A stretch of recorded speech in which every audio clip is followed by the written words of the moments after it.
And our guest this hour, Jesse Ventura. We're talking about his work, 63 documents the government doesn't want you to read. After this, we're going to let him go, let him get some sleep. So he's got a major book signing at the ESP Zone at LA Live. That'll be Tuesday night, 7:30 to 9, 800 West Olympic Boulevard. Those of you listening on KFI AM 640 in LA, go on by and say hi to Jesse Ventura and look at some of his work. We'll be back with him and your phone calls in a moment on Coast to Coast AM. Jesse, you're at the ESPN Zone tomorrow night, signing Tuesday night, which is, it's becoming Tuesday already in most time zones. Do you like book signings? Yeah, I don't mind them. They, the only thing is when you do them and they've been as massive, and I got to tell you, my one's in New York, and the first one was tonight here in Santa Monica in California. Man, oh man, I sign so many books, I see my signature when I fall asleep. Oh, by the way, George, I wanted to tell you, you were playing Barry McGuire's Eve of Destruction. I love that song. Oh, yeah. I covered that when I had my rock and roll band in the mid-'80s, the Soldiers of Fortune, and I actually recorded it with Mike Plenn of Virgin Records. He had me do it, and it got on a Hitmakers CD, which is like a promotional thing. I think I was sandwiched between Paul McCartney and Motley Crue. That's fantastic. And you were once, were you not, the bodyguard for the Rolling Stones? Well, I bodyguarded all the rock bands. In 78 and 81, I was recovering from some minor knee surgery, and a friend of mine wanted to know, you made about $25, but you got to hear the show.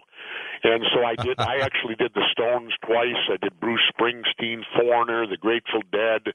I did them all at that era time. But, yeah, it was kind of fun to do the Rolling Stones because the first proclamation I did as governor, the Stones were coming to Minnesota in 1999 on the No Security tour, and I declared my first official proclamation in Minnesota as governor was to declare it Rolling Stones Day. I love it. I gave a speech about a month ago in L.A., and I met Bob Dylan's son, Jesse Dylan. Okay. And he's trying to get Bob Dylan on the program. He says he doesn't do media at all, but he said, I think he might do it. Our mom, his wife, Jesse's mother, listens to our radio show, and he said we might be able to pull it. And Bob Dylan was just in Vietnam giving a concert. Really? Well, how ironic. Bob's an old Minnesotan. Yes, you're absolutely right. Yeah, he's from Hibbing. Yep. He is. I loved it. I worked at KSTP Television. Okay. You were at the radio station before I got there. Okay. Yeah, they fired me. And the Hubbards are good people. They're tough, but they're good people. They fired me. They just signed me to a 2-year contract and then fired me a month and a half later. I could never figure that one out. Well, you've had a varied career. There's no doubt. Did you enjoy wrestling? Sure. For the time that I did it, I've enjoyed all my careers. Did you ever get hurt? Sure. Absolutely, you get hurt. One time I wrestled 63 consecutive nights in a row. That's grueling. Without a day off. Brock Lesnar, the fighter? Yes. The mixed martial art former champ? Those guys are tough. Well, get this. Brock was also in the WWE. Brock told me, he said, pro wrestling's way harder than Ultimate Fighting. And here's why. Yeah. He said, I go through 15 minutes of hell in Ultimate Fighting, then I got 4 months off, and then 2 months to train to do it again. So I only have to do it twice a year. Wrestling, you go every night, interviews, traveling, the grind, it's unbelievable. Like I said, there's guys that would beat me by far, but I wrestled at one point 63 nights in a row. Gosh, that's intense. And of course, because there's no union in wrestling, so Vince can just abuse everybody. We're going all around the country now with Jesse Ventura. Let's start it off by going to Paul in Denver, Colorado. Hey, Paul, welcome to the program. Go ahead. Thank you, George. Good morning, gentlemen. Hi, Paul. Mr. Ventura, you said earlier you would consider VP with Ron Paul. Well, I might flip a coin. Maybe I want the top job. Maybe we'll have to flip. If he left the Republican Party, but he also ran, if memory serves, on the Libertarian ticket about, a couple decades ago. Well, and I wonder what you think now about the Libertarian Party. Well, that would be our route to go, because the key is having ballot access in all 50 states. That's right. And I think I'm correct in stating that the Libertarians have ballot access in all 50 states. And so that being the case, the Libertarian Party would probably be the way for us to go if they would give Ron Paul and I their endorsement. Why not just let him run? Do that. Jesse, why not let him run as a Republican, you run as a Republican, and change things if you get elected? Well, I just couldn't have that name in front of me. Okay. I just could not put that name. I have been independent my entire life, and I would feel that I sold out regardless, because the Republicans ain't going to let me in there. I'm pro-choice. No, they won't. You know, I don't care about gay marriage.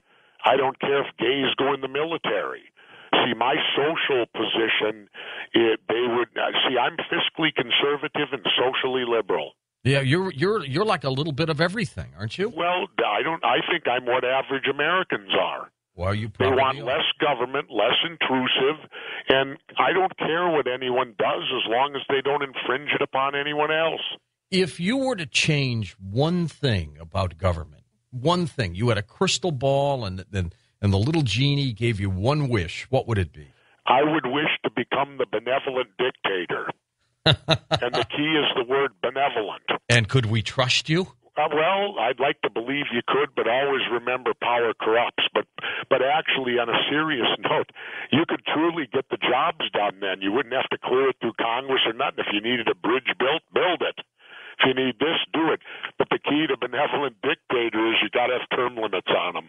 Yeah. So you'd need a new one then. And then, of course, you must be benevolent, which we all know power corrupts. You know, people get in with good intention, but when they're there long enough, it's going to corrupt them eventually. And I would like to hope I wouldn't be, but who knows?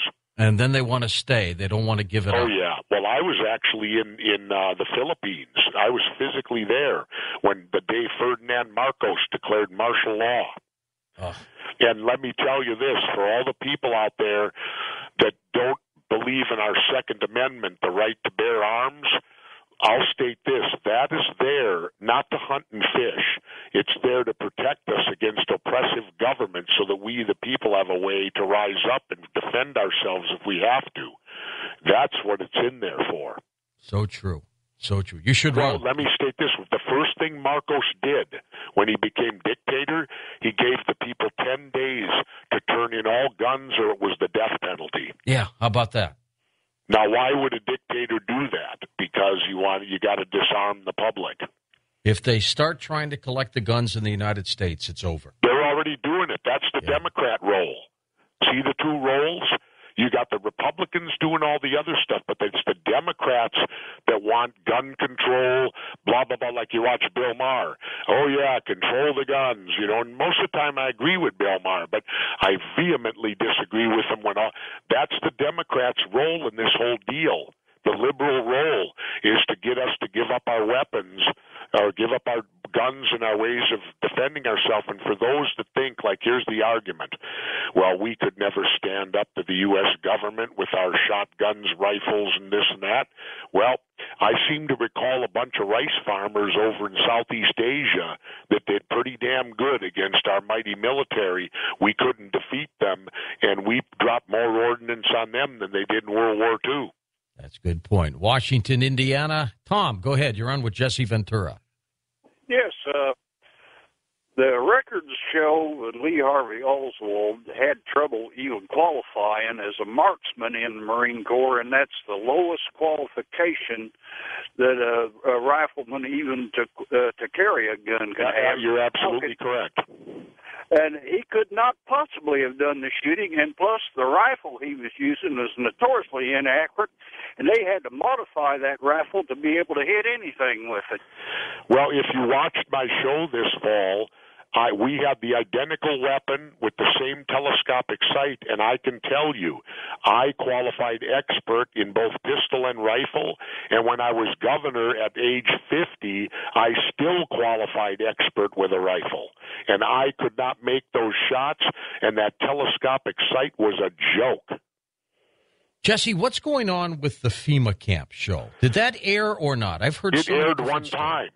Okay. It aired one time, and then apparently that Congressman Cohn and the government got so bent out of shape, or it hit a nerve, they came to the parent company of True TV, Time AOL, or whatever they are, and they pulled it, and now they won't even acknowledge that we did it. It's blank on there. So Jesse Ventura is likewise being censored right now. Amazing. What did you find in the first show? Do you believe that they're out there, these camps? Yeah, I mean, the bill says that they're to build them, and we went and looked at a place in Texas that was eerie. It was called a residence, and I approached the door of this place live, and it took a half hour before they'd answer the door, and when I finally got people out to ask them what it was, every answer I got was no comment. They would not comment, and here was the scary part of that. Double fences with the barbed wire facing in. Now, the key to that is always look at the barbed wire. If it's facing in, it's to keep you in. If it's straight up, it's neutral. If it's facing out, then it's to keep people from the outside getting in. Well, this was set up to keep people from the inside getting out. 2 rows, 20 feet between. It looked just like a prison, and here's the scary part. In the back, it looked like a daycare center. They had slides and swings and all this stuff for children to play. And I asked them, are there children here? Have you kept children here? What on earth could a child do to get put in here? No comment, no comment, no comment. When you've been on some of the mainstream shows, the TV shows primarily, yep. Do they get it? Do they understand what you're saying? No. I didn't think so. No. These people are in denial. The majority of America is in denial. They will not accept the fact that the U.S. government could be evil, or that now, don't get me wrong, there's great people in government.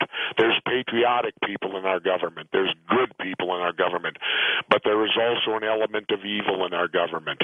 And for some reason, nobody wants to admit our United States ego that somehow the United States government could be evil. North Hollywood we go. Carlos, you're on with Jesse Ventura on Coast to Coast. Go ahead, Carlos. What a pleasure, man. Of all the personalities I'd like to talk to, from Evel Knievel to Carl Sagan, I get to talk to you. How you doing, man? Good. You get them all. How are you? Good. Hey, did you ever hang out with Motley Crue when they lived up the street from the Whiskey? No, I've never hung out with them. I'm too busy doing my own thing pretty much, so I've never hung out with them. 20 years ago or so. Nope, not then either. I was wrestling then. Oh, okay, cool. I wanted to ask you plan on doing anything with Classy Freddie Blassie in the future, whether music or anything else? Freddie Blassie passed away. That's what I thought you were going to say. No, so I can't, unless I pass away, I can't